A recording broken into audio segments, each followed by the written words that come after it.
বীরভূম জেলা বলতেই চোখের সামনে ভেসে ওঠে শান্তিনিকেতন কিংবা তারাপীঠ বা বক্রেশ্বর। আর কাছে পিঠে পাহাড় বলতে অযোধ্যা বা শুশুনিয়া। কিন্তু বীরভূম জেলাতেই পাহাড় আছে একটা, যেখানে খুব কম মানুষ যায়, কিন্তু নামটা আমাদের খুবই চেনা, এবং সেটা শান্তিনিকেতন থেকে বেশ কাছেই। সেটা হলো মামাভাগ্নে পাহাড়। চলুন আজ সপ্তাহ শেষের একটা রবিবার কয়েকটা ঘন্টা কাটিয়ে আসি মামাভাগ্নে পাহাড়ে।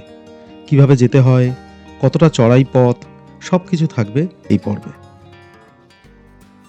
মামাভাগ্নে পাহাড়ে যাওয়ার সবথেকে সহজ উপায় হলো দুবরাজপুর রেল স্টেশনে নেমে টোটোতে মাত্র 20 টাকায় 10-15 মিনিটে পৌঁছে যাওয়া যায়। এই দুবরাজপুরে যাওয়ার জন্য হাওড়া থেকে সকাল 6:55-তে আছে হুল এক্সপ্রেস, এবং বিকেলে 4:25-এ আছে ময়ূরাক্ষী এক্সপ্রেস। আর শিয়ালদা থেকে বিকেল 5:17-তে সিউড়ি মেমু আছে। সময় ওই 3-4 ঘন্টার মতো লাগে। একইভাবে রামপুরহাট থেকেও 1 ঘন্টার মতো সময় লাগে দুবরাজপুরে ট্রেনে পৌঁছানো যায়। আর এছাড়া সর্বত্র তো বাসের উপায় আছেই, সিউড়ি হোক বা বোলপুর থেকে হোক, বাস সব দিক থেকেই পাওয়া যায় এখানে আসার জন্য। এই দুবরাজপুর স্টেশন থেকে আবার ঘুরে নেওয়া যায় হেতমপুর রাজবাড়ি। আর বক্রেশ্বরও এখান থেকে এই 11 কিলোমিটার মতো রাস্তা, টোটো বা অটোতে 30 টাকা নেয়। ওগুলো পরে কোনো পর্বে দেখাবো। এখন আমার গন্তব্য মামাভাগ্নে পাহাড়।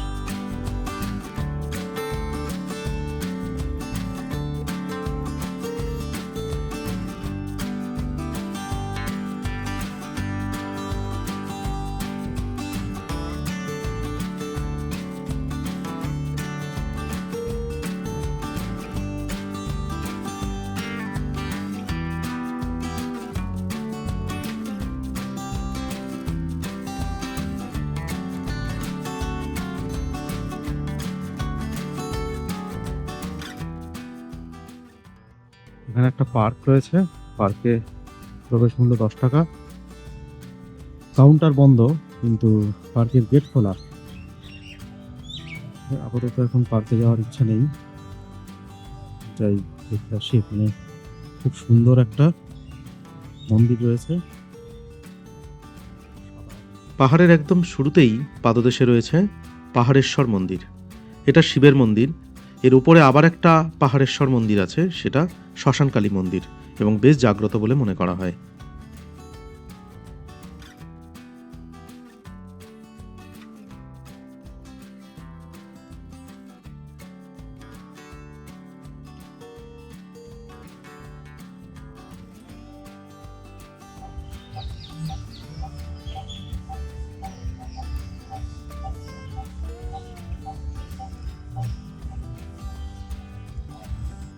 এই হলো পাহাড়েশ্বরী মন্দির, আর আমরা দাঁড়িয়ে আছি মামাভাগ্নে পাহাড়ের নিচে।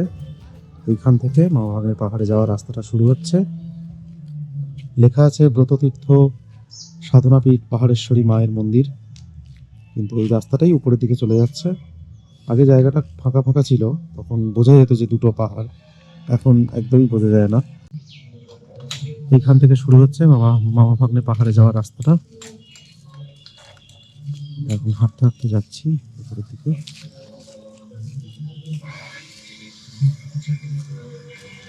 বীরভূম জেলার আর কোথাও এরকম টিলা বা পাথর চোখে পড়ে না। আশ্চর্যজনকভাবে এই গ্রানাইট শিলা, গোলাপি গ্লাস কোয়ার্টজ, ধূসর ফেলসপার দিয়ে তৈরি এ এক প্রাকৃতিক ইঞ্জিনিয়ারিং পদ্ধতি। এই পাহাড় জুড়ে এরকম একটার পর একটা শিলার অবস্থান আধুনিক প্রযুক্তি তৈরি করতেও হিমশিম খেয়ে যাবে।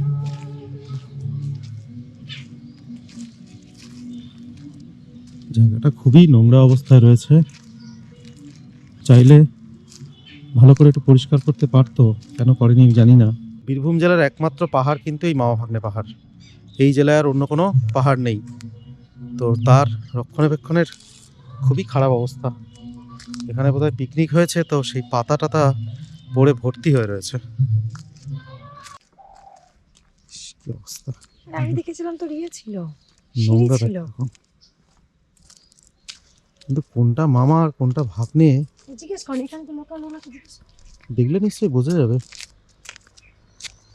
কোনটা মামা কোনটা ভাগ্নে। যেতে হবে, ও এটা নেমে একটা কালী মন্দির আছে, আচ্ছা আচ্ছা আচ্ছা তারামায়ের মন্দির আছে, দেখে ওই তাল গাছ থেকে যাওয়া হবে। আচ্ছা আচ্ছা, এগুলো সব মামার নাতিরা। রয়েছে এখানে। হ্যাঁ, বুঝতে পেরেছি। আসুন আসুন আসুন। হ্যাঁ হ্যাঁ, এইটা কি মন্দির? এটা কালী মন্দির। ও, বেশ কয়েক শতাব্দী আগে এই জনপদ ছিল সেই সময়কার অধিবাসী সাঁওতালদের দখলে।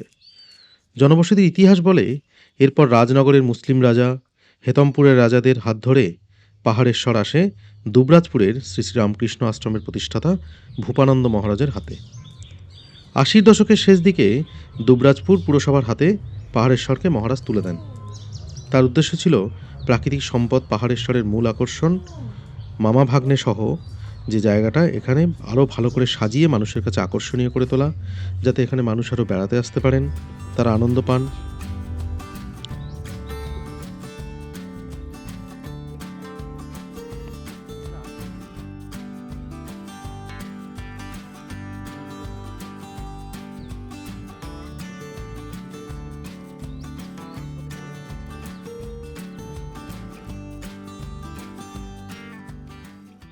হ্যাঁ, অনেকের মতে যখন শ্রীরামচন্দ্র শ্রীলঙ্কায় বা তখন লঙ্কায় যখন সীতাকে উদ্ধারের জন্য যাচ্ছিলেন, তখন হিমালয় থেকে যে পাথরের টুকরোগুলো নিয়ে যাচ্ছিলেন সমুদ্রে ফেলবেন বলে, তো সেইগুলোর কিছু কিছু পথে পড়তে পড়তে যায়।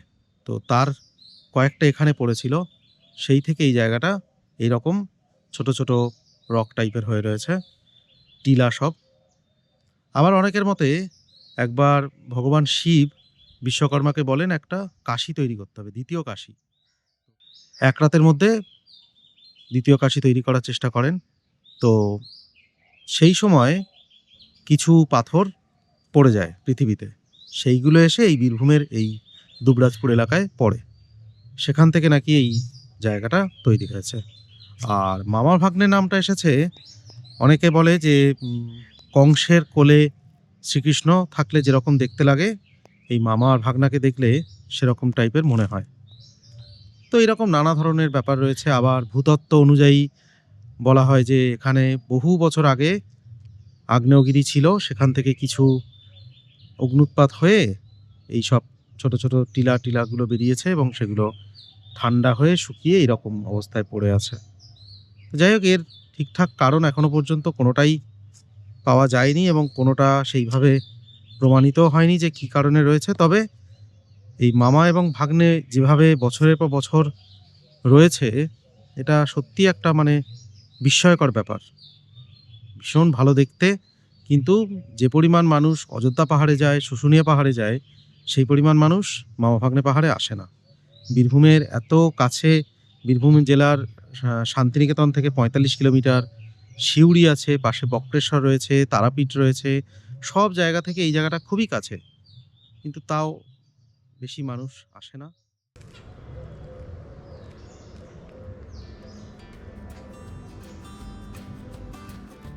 সোজা রাস্তা ধরে হাঁটতে হাঁটতে এইখানে একটা বাঁশঝাড় চোখে পড়বে আর কয়েকটা ঘর বাড়ি, তার ঠিক পাশ থেকে একটা রাস্তা উপর দিকে চলে যাচ্ছে। এটা দিয়ে গেলে শেষ পর্যন্ত পৌঁছাতে যাবে এবং যে মামা এবং ভাগনা বিষয়টা দেখা যাবে। এখানে লেখা রয়েছে জুতো পরে উঠবেন না, সিঁড়িতে মামা ভাগ্নে পাহাড় কালী মন্দির, জুতো পরে উঠবেন না পাহাড়ের গায়ে লেখা রয়েছে। ভালো কথা, নিচে জুতো রেখে দিতে হলে।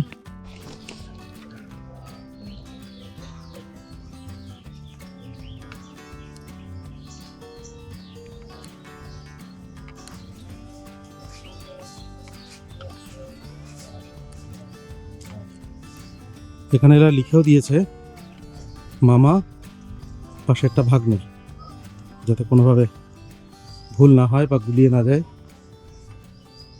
কারণ এখানে এলে প্রশ্ন তো জাগবেই, যেটাই দেখছি মনে হচ্ছে সেটাই মামা সেটাই ভাগ্না।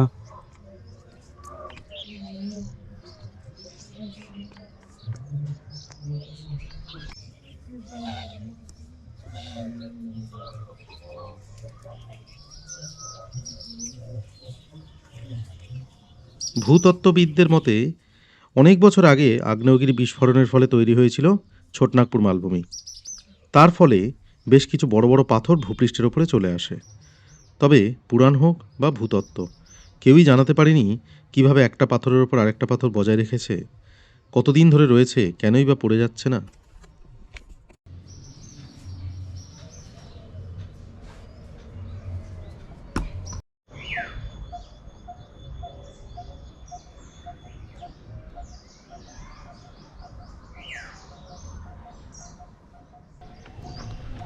একটা সময়ে 1962 সালে এই জায়গাটায় সত্যজিৎ রায় শুটিং করেছিলেন অভিযান সিনেমার।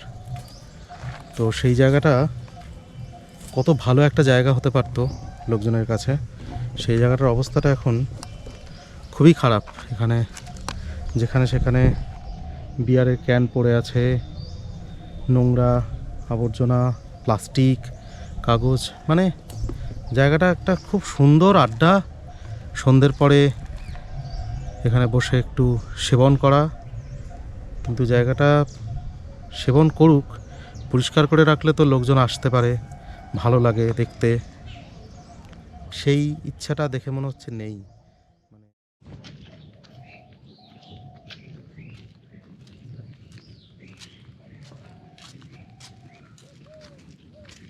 যতটা গুরুত্ব দেওয়া হচ্ছে অযোধ্যা পাহাড়কে, যেভাবে সাজিয়ে তোলা হচ্ছে, তার সামান্যতম শতাংশ এখানে চোখে পড়ল না।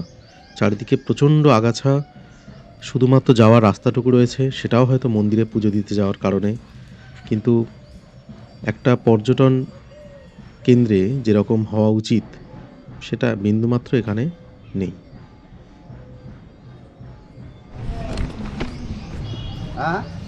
মামা ভাগ্নে পাহাড় দেখলাম, এখন ইচ্ছা হলো একটু পার্কে যাওয়ার। তো 10 টাকা করে প্রবেশ মূল্য দিয়ে আমরা এখন পার্কে ঢুকলাম, দেখি পার্কের ভিতরে কি আছে। পাইপ দিয়ে মহাদেবের পা ঠান্ডা করা হচ্ছে। মহাদেবের ঠিক নয়, হাতেই রেখেছি পাইপটা। হ্যাঁ, মহাদেবের হাতে পাইপ এবং বাঘের পাটা ঠান্ডা করা হচ্ছে। নখগুলো মনে হচ্ছে বড় বড় হয়ে গেছে কোনো কারণে।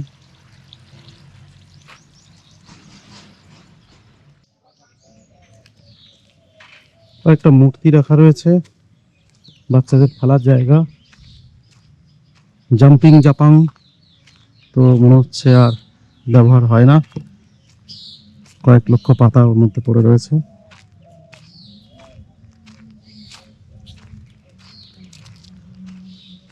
এখানে একটা লেক দেখতে পাচ্ছি ছোট্ট মতো, আর তার ভিতরে লাইট রয়েছে। এইটা যদি সন্ধ্যাবেলায় লাইটটা জ্বলে আর ফোয়ারাটা চলে তাহলে তো বেশ ভালোই লাগবে। মূলত বাচ্চাদের জন্যই একটা পার্ক বানানো রয়েছে। একটা ভালো জিনিস দেখলাম, এখানে একটা টয় ট্রেন রয়েছে। টয় ট্রেনটা চলে কিনা তো বুঝতে পারছি না, নাকি এটা সাজানো রয়েছে। এখানে গেটটা আটকানো রয়েছে।